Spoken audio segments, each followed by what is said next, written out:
saving it when someone gets their front end under your left rear corner, lifts the back tires a little bit, and sends backwards. Again, Rafael Lessard may have been just trying to make the point, hey, you ran into me for 10 laps.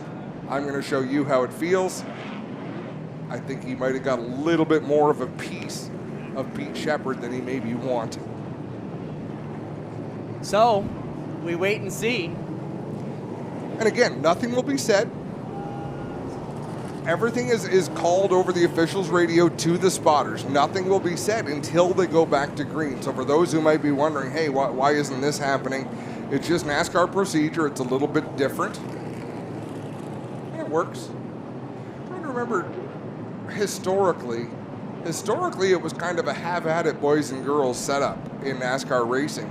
And it was at Canadian Tire Motorsport Park where Andrew Ranger got it for a move he made on Kevin Lacroix. And it shocked the teams. They all say, hey, you got to make calls. And then a call gets made and like, well, we don't know what you want. Well, I mean, I get it, Adam, but I have a hard time. I mean, we come from a different setup other than NASCAR, right? We come from the short track world mostly, where you spin, you're going back. If you spin somebody out, you're going to the back with them. NASCAR, as you mentioned, had typically let it go. But at some point, you have to take action, or else the races just get out of hand. Yeah, no, I think you're absolutely right. And the fact that it's the first race of the season, this is where you want to set that precedent. Or maybe not. That's the other thing, too. You start making calls, you're going to have to make those calls all year long because everybody's going to go back to the one call you did make and say, well, you did this in round 2.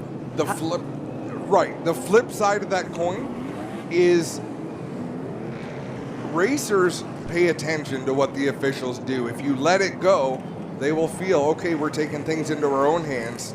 I got to deal with business myself. So anyhow, that's just a whole lot of conversation about woulda, coulda, shouldas. We're going to double up and go back to racing next time. With Rafael Lessard in the 80 on the inside, the 20 of Trayton Lapsevich on the outside. Alex Tagliani in the 18 hanging back just a little bit. He'll close the gap. The 17 is DJ Kennington, that Castrol Edge Dodge. 55 laps to go, or 54 and a half as they come down the back straightaway, getting set to go. The NTN bearing Sunset Speedway pace truck pulls off for the infield. We watch to see how this one plays out, and away we go. Good even start down into turns 1 and 2. They're still side by side, door to door. Trayton Lapsevich with a good roll through the corner. Down into 3 and 4. Lapsevich by about 4 feet leading the way.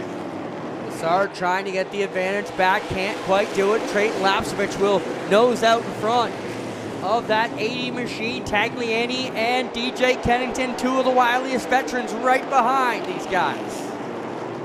Side by side they go. We're not hearing any word of any decision being made by NASCAR, so looks like Rafael Lessard is good to go. Trayton Lapsevich still applying the pressure from the outside. Lapsevich will let Lessard get back in front. Now he's got tags on the back bumper of them. Larry Jackson in the middle here, getting into some action with Shepard as he tries to work his way back towards the front in the number 7 car. Trayton Lapsevich looks to the inside of Rafael Lessard off of turn number 2. He's back to the bottom of 3 and 4, trying to pedal that 20 machine up alongside a race leader.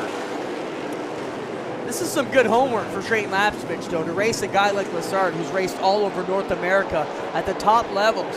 You know, you're going to sharpen your own stone a little bit racing against guys like that. A little bit of contact deeper back. You're absolutely right, Clinton. He is going to school right now. A little bit of contact further back, and that is with LP Dumoulin in the 47 and the 64 of Mark Dilley. They are now side by side for the race lead coming off of turn number 4. And they get together a little bit. Lessard coming down a little bit into the right corner, but Trayton Lapsevich not to be denied. He rolls it back to the inside, trying to show he's every bit of man as Lessard is as they come off of 4, but Lessard just too strong. Trouble Shepard. For the 22 of Pete Shepard. I believe that's a flat right front tire as that car veers sharp towards the wall. He was battling with LP Dumoulin in the 47 and the 64 of Mark Dilley, and just a shower of sparks. Yeah, I don't know what that was. That looked more than just a right front to me, but you could be right there, Adam. Let's have a look as they go down into 3. They were 3 wide. Yeah, he had already cut it, Yep. making contact with LP Dumoulin in the 47. Does a nice job of keeping that car off the wall. Pete Shepard wheels it into the Dave Jacobs team. That car has been used up.